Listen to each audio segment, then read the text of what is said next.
На вечное хранение в наш музей Казанского порохового завода. Этот документ займет почетное место рядом с высшей наградой завода – орденом Отечественной войны первой степени. Это признание благодарных потомков, звание предприятия трудовой доблести. Оно учреждено по инициативе Рустама Минниханова. Казанский государственный казенный пороховой завод. В начале Великой Отечественной войны Казанский пороховой завод был основным предприятием в СССР, где производили и бесперебойно поставляли на фронт порох и снаряды. В 1942-м единственным действующим пороховым заводом. А в годы войны один завод выпустил больше 1,5 миллиона вот таких снарядов для противотанковых, горных, морских пушек, зенитных систем, не говоря почти обо всем реактивном порохе для легендарных «Катюш», которые, к слову, разработали здесь же вот эти люди. Они у нас были наши наставники.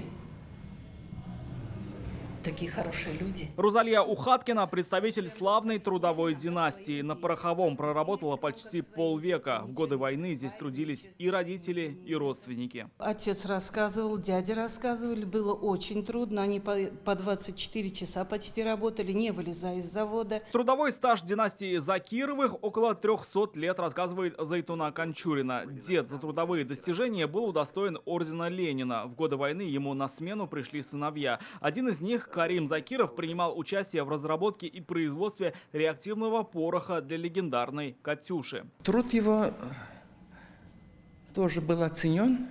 Он получил орден Трудового Красного Знамени. За годы Великой Отечественной войны Казанский пороховой завод отправил на передовую больше 4 миллиардов зарядов для зениток, гаубиц, самолетов, винтовок и 1 миллион зарядов для «Катюш». За 4 года завод произвел более 100 тысяч тонн пороха. То есть это колоссальный труд, и самое главное, ведь не было мужчин, то есть были женщины, дети, подростки, старики, и вот этот труд выпал на ихние плечи. Более 2000 работников предприятия ушли на фронт прямо из цехов. 7 заводчан за героизм и мужество в бою были удостоены звания Героя Советского Союза. Все эти годы у завода была и есть, и остается самая главная миссия – это служение государству российскому. Нового звания предприятия трудовой доблести удостоены 14 предприятий республики. Среди них Казанский авиационный и вертолетный заводы, моторостроительное производственное объединение, завод имени Серго, Зеленодольский завод имени Горького и другие, чьим девизом все военные годы были слова «Все для фронта, все для победы».